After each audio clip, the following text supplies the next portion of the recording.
किसी शहर के रेलवे स्टेशन पर एक भिखारी रहता था। वो वहां आने जाने वाली रेलगाड़ियों में बैठे यात्रियों से भीख मांगकर अपना पेट भरता था। एक दिन जब वह भीख मांग रहा था तो सूट बूट पहने एक लंबा सा व्यक्ति उसे दिखा। उसने सोचा कि यह व्यक्ति बहुत अमीर लगता है, इससे भीख मांगने पर यह मुझे जरूर अच्छे पैसे देगा।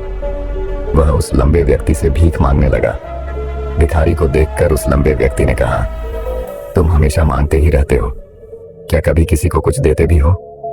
भिखारी बोला, साहब मैं तो भिखारी हूं, हमेशा लोगों से मांगता ही रहता हूं, मेरी इतनी औकात कहां कि किसी को कुछ दे सकूं। लंबा व्यक्ति बोला, जब किसी को कुछ दे नहीं सकते तो तुम्हें मांगने का भी कोई हक नहीं है। मैं एक व्यापारी हूं और लेन देन में ही विश्वास करता हूं। अगर तुम्हारे पास मुझे कुछ देने को हो तभी मैं तुम्हें बदले में कुछ दे सकता हूं। इतना कहने के बाद वह लंबा आदमी ट्रेन में बैठकर चला गया। इधर भिखारी उसकी कही गई बात के बारे में सोचने लगा। उस लंबे व्यक्ति के द्वारा कही गई बात उस भिखारी के दिल में उतर गई। वह सोचने लगा कि शायद मुझे भीख में अधिक पैसा इसीलिए नहीं मिलता क्योंकि मैं उसके बदले में किसी को कुछ दे नहीं पाता हूं। लेकिन मैं तो भिखारी हूं, किसी को कुछ देने लायक भी नहीं हूं। लेकिन कब तक मैं लोगों को बिना कुछ दिए केवल मांगता ही रहूंगा? बहुत सोचने के बाद उस भिखारी ने निर्णय किया कि जो भी व्यक्ति उसे भीख देगा उसके बदले में वह भी उस व्यक्ति को कुछ जरूर देगा। लेकिन अब उसके दिमाग में यह प्रश्न चल रहा था कि वह खुद भिखारी है तो भीख के बदले में वह दूसरों को क्या दे सकता है।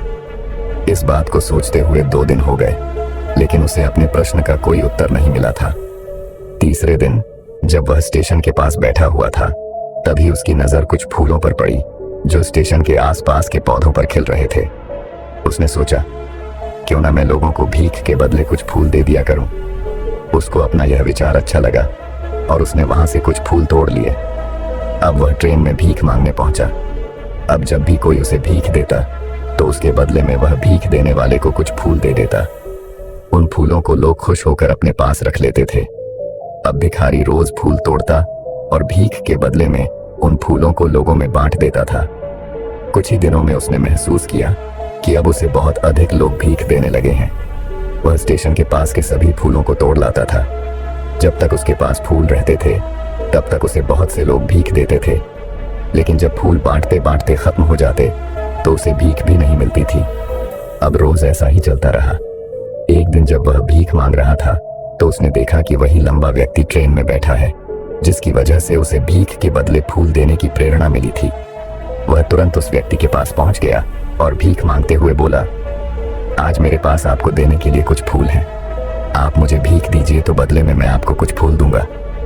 उस लंबे व्यक्ति ने उसे भीख के रूप में कुछ पैसे दे दिए और भिखारी ने कुछ फूल उसे दे दिए। उस लंबे व्यक्ति को यह बात बहुत पसंद आई।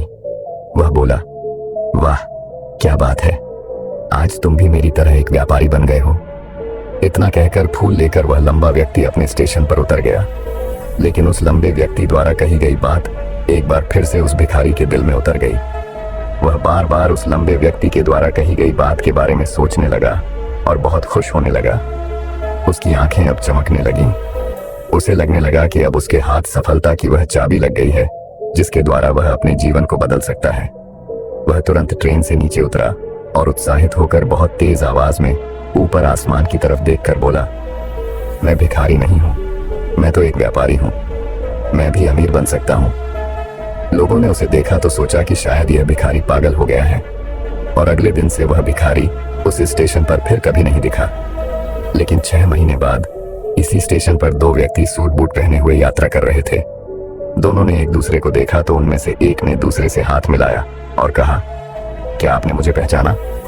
दूसरा व्यक्ति बोला, नहीं, क्योंकि मेरे हिसाब से हम लोग पहली बार मिल रहे हैं। पहला व्यक्ति बोला, नहीं, आप याद कीजिए, हम पहली बार नहीं बल्कि तीसरी बार मिल रहे हैं। दूसरा व्यक्ति बोला, मुझे याद नहीं, वैसे हम पहले 2 बार कब मिले थे? अब पहला व्यक्ति मुस्कुराया और बोला, हम पहले भी 2 बार इसी ट्रेन में मिले थे। मैं वही भिखारी हूं जिसको आपने पहली मुलाकात में बताया कि मुझे जीवन में क्या करना चाहिए और दूसरी मुलाकात में बताया कि मैं वास्तव में कौन हूं। दूसरा व्यक्ति मुस्कुराया और अचंभित होते हुए बोला, ओह, याद आया, तुम वही भिखारी हो जिसे मैंने एक बार भीख देने से मना कर दिया था और दूसरी बार मैंने तुमसे कुछ फूल खरीदे थे। लेकिन आज तुम ये सूट बूट में कहाँ जा रहे हो और आजकल क्या कर रहे हो? तब पहला व्यक्ति बोला, हाँ मैं वही भिखारी हूँ, लेकिन आज मैं फूलों का एक बहुत बड़ा व्यापारी हूँ और इसी व्यापार के काम से ही दूसरे शहर जा रहा हूँ। कुछ देर रुकने के बाद वह फिर बोला, आपने मुझे पहली मुलाकात में प्रकृति का वह नियम बताया था जिसके अनुसार हमें तभी कुछ मिलता है जब हम कुछ देते हैं। लेन देन का यह नियम वास्तव में काम करता है। मैंने यह बहुत अच्छी तरह महसूस किया है, लेकिन मैं खुद को हमेशा भिखारी ही समझता रहा। इससे ऊपर उठकर मैंने कभी सोचा ही नहीं। और जब आपसे मेरी दूसरी मुलाकात हुई तब आपने मुझे बताया कि मैं एक व्यापारी बन चुका हूँ। अब मैं समझ चुका था कि मैं वास्तव में एक भिखारी नहीं बल्कि व्यापारी बन चुका हूँ। मैंने समझ लिया था कि लोग मुझे इतनी भीख क्यों दे रहे हैं, क्योंकि वह मुझे भीख नहीं दे रहे थे बल्कि उन फूलों का मूल्य चुका रहे थे। सभी लोग मेरे फूल खरीद रहे थे क्योंकि इससे सस्ते फूल उन्हें कहाँ मिलते। मैं लोगों की नजरों में एक छोटा व्यापारी था, लेकिन मैं अपनी नजरों में एक भिखारी ही था। आपके बताने पर मुझे समझ आ गया कि मैं एक छोटा व्यापारी हूँ। मैंने ट्रेन में फूल बांटने से जो पैसे इकट्ठे किए थे उनसे बहुत से फूल खरीदे और फूलों का व्यापारी बन गया। यहाँ के लोगों को फूल बहुत पसंद है और उनकी इसी पसंद ने मुझे आज फूलों का एक बहुत बड़ा व्यापारी बना दिया। दोनों व्यापारी अब खुश थे और स्टेशन आने पर साथ उतरे और अपने अपने व्यापार की बात करते हुए आगे बढ़ गए। दोस्तों, इस कहानी से हमें बहुत कुछ सीखने को मिलता है। कहानी में लंबा व्यापारी गिव एंड टेक के नियम को बहुत अच्छी तरह जानता था। दुनिया के सभी बड़े व्यापारी इसी जीवन के नियम का उपयोग करके सफल हुए हैं। इस फॉर्मूले को उसने भिखारी को भी बताया। भिखारी ने इस प्राकृतिक नियम को अपना लिया और इसका असर उसके जीवन में साफ दिखाई देने लगा। उसने अपनी सोच बदली और उसकी जिंदगी बदल गई। यह कहानी हमें बताती है कि हम यदि अपनी सोच बदल लें तो कुछ भी हासिल किया जा सकता है। यदि हम खुद को छोटा समझते रहेंगे तो हम हमेशा छोटे ही बने रहेंगे। बड़ा बनने के लिए हमें अपनी सोच को बदलना होगा और खुद के बारे में बड़ा सोचना होगा। कहानी का सार यह है कि सफलता आपकी सोच में छुपी होती है।